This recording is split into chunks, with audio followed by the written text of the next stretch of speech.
Good day, and this is Grant Sheehan, CEO of NOFQ, and our podcast today will cover reinventing ourselves before the future forces us to. To all the CEOs out there, I understand the reality of your day. You walk into your office every morning, greet your team, sit down with the first cup of coffee, and look at the endless list of responsibilities in front of you. Loan reports, compliance updates, staffing issues, member concerns, budget reviews, technology challenges, and operational fires that need immediate attention. Most days, simply keeping your credit union operating at the level it already is can consume every hour you have. And that's exactly what makes leadership today so challenging. Because while you're focused on maintaining stability in the present, the future continues moving forward quickly, relentlessly, and often unpredictably. It is difficult to carve out time during a busy day to step back and think strategically about what is happening around you, within your industry, and across the financial landscape. It's hard to look beyond today's operational demands and ask bigger questions about where your organization needs to go next. Yet those questions matter more now than ever. Technology evolves overnight. Consumer expectations shift in real time. Entire industries are transformed by forces no one predicted 5 years ago. Financial services are currently no exception. Sometimes the hardest questions any leader or organization must ask is, do we need to reinvent ourselves? Not because we're failing, not because the future may require us to think differently than the past ever did. Reinvention does not mean abandoning who we are. Credit unions should never lose sight of their core purpose: people helping people. That principle remains timeless. In fact, it may be more important today than ever. But there is a difference between honoring your foundation and becoming anchored to the past. Our members now live in a digital-first world. They expect seamless experiences, immediate answers, personalized financial guidance, and tools that fit into the rhythm of their lives. Younger generations evaluate financial institutions differently than previous generations did.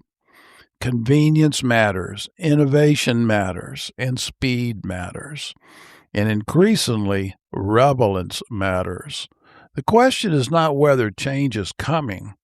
The question is whether we are willing to lead it. And that requires humility. It requires honesty. And perhaps most importantly, it requires courage. Because reinvent is often ask leaders to challenge assumptions that once made them successful. It asks organizations to rethink processes, technologies, partnerships, and even culture. It asks us to become learners again, and that can feel very uncomfortable. But throughout history, the organizations that endure are rarely the ones that resisted change the longest. They are the ones that understood how to evolve without losing their identity. Credit unions are uniquely positioned to do exactly that. We have something many institutions struggle to build, and that is called trust. We have common roots, and we have a purpose beyond profit. Those are tremendous strengths at any time when many consumers are looking for authenticity and human connection in financial services. But trust alone is not strategy. To remain relevant for the next generation, we must embrace innovation and intention. We must invest in talent differently.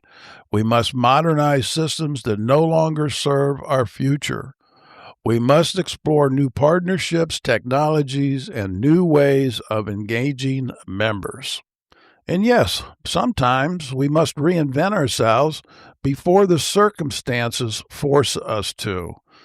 The future belongs to organizations willing to ask difficult questions early, before any disruption leaves them with no choices at all. What will banking look like in 10 years from now? How will artificial intelligence reshape the financial advice and operations? What will younger members expect from trusted financial partners? How do we remain deeply human in an increasingly digital world? These are not tomorrow's questions anymore. They are today's leadership responsibilities. My hope is that these thoughts provide at least a little direction or perhaps encouragement to pause, reflect, and think beyond the immediate pressures of the day. Leadership is not only about protecting where your organization is today, it's also about preparing it for where the world is going tomorrow. And just remember that reinvention is not a weakness, it is a wisdom. It is the recognition that growth requires movement, that relevance requires curiosity, and that leadership means preparing your organization not just for the world that exists today, but for the one that is rapidly emerging. At their best, credit unions have always been institutions built for people and progress. That mission remains unchanged. I remain very optimistic about the future of our industry. Why? Because credit unions have always been resilient. We were built on relationships, trust, and the willingness to serve people through changing times. Those qualities do not disappear in moments of disruption. They become even more valuable. The leaders who are willing to pause, reflect, and embrace thoughtful reinvention will not lose their organization's identity. They will strengthen it. They will position their credit unions not only to survive the future, but to thrive in it. The road ahead may look difficult than the road behind us, but that should not create fear. It should create opportunity. Because if you're willing to evolve while staying true to our mission, the future for credit unions is not something to worry about. It's something to look forward to with great confidence. And now we'd like to thank you for listening to our podcast today, and we hope that you found it beneficial. Please follow us, share, and visit our website at www.ncofcu.org for more information. Have a good day and keep moving forward.